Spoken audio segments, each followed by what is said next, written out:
দেশের সব স্কুলে ছাত্রীদের জন্য পৃথক শৌচাগার, বিনামূল্যে স্যানিটারি প্যাডের ব্যবস্থা, ঐতিহাসিক সুপ্রিম রায়। ঐতিহাসিক রায় দিল দেশের সর্বোচ্চ আদালত। দেশের সব সরকারি এবং বেসরকারি স্কুলে বিনামূল্যে পরিবেশ বান্ধব স্যানিটারি ন্যাপকিন দিতে হবে ছাত্রীদের। পাশাপাশি ছাত্রীদের জন্য রাখতে হবে পৃথক শৌচাগার। শুক্রবার ঐতিহাসিক রায়ে এমনই জানিয়ে দিল সুপ্রিম কোর্টের বিচারপতি জে.বি. পারদিওয়ালা এবং বিচারপতি আর মাধবনের ডিভিশন বেঞ্চ। এই নির্দেশ কার্যকর হবে সমস্ত রাজ্য এবং কেন্দ্রশাসিত অঞ্চলের সকল স্কুলে। শীর্ষ আদালত জানিয়েছে, ঋতুকালীন স্বাস্থ্য সংবিধানের চোখে মৌলিক অধিকার, তাই সরকারি হোক কিংবা বেসরকারি সবাইকে এই নির্দেশ পালন করতেই হবে। পাশাপাশি শৌচাগারে বিশেষভাবে সক্ষমদের জন্য ব্যবস্থা রাখতে হবে বলে জানানো হয়েছে নির্দেশে। ডিভিশন বেঞ্চের স্পষ্ট কথা, যদি স্যানিটারি ন্যাপকিন কিংবা আলাদা শৌচাগারের ব্যবস্থা না করা হয় তাহলে স্কুল কর্তৃপক্ষকে জবাবদিহি করতেই হবে। ডিভিশন বেঞ্চের বিচারপতিরা জানিয়েছেন, মেয়েদের জন্য শৌচাগার এবং ঋতুকালীন স্বাস্থ্য পরিষেবা না থাকলে সংবিধানের 14 নম্বর ধারায় সমতার অধিকার, 21 নম্বর ধারায় জীবন ও মর্যাদার অধিকার এবং 21A ধারায় বিনামূল্যে ও বাধ্যতামূলক শিক্ষার অধিকারও লঙ্ঘিত হয়।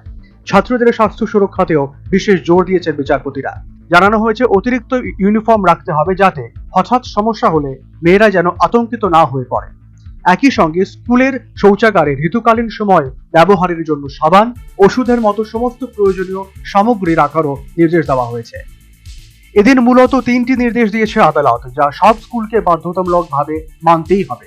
প্রথমত, ছাত্র ও ছাত্রীদের জন্য আলাদা শৌচাগার তৈরি করতে হবে, নিশ্চিত করতে হবে সেখানে যেন পর্যাপ্ত জল থাকে। দ্বিতীয়ত, শৌচাগার তৈরির সময় বিশেষভাবে সক্ষমদের কথাও মাথায় রাখতে হবে। তৃতীয়ত, সব স্কুলের শৌচাগারে রাখতে হবে পরিবেশ বান্ধব স্যানিটারি ন্যাপকিন। স্কুলে স্যানিটারি ন্যাপকিন রাখার দাবিতে 2024 সালের 10 ডিসেম্বর জনস্বার্থ মামলা দায়ের করেছিলেন জনৈকা জয়া ঠাকুর। মামলার আবেদনে তিনি সব স্কুলে ঋতুকালীন স্বাস্থ্যবিধি মেনে চলার দাবি জানান। ষষ্ঠ থেকে দ্বাদশ শ্রেণীর ছাত্রদের এই সুবিধার আওতায় আনার দাবি ছিল তার।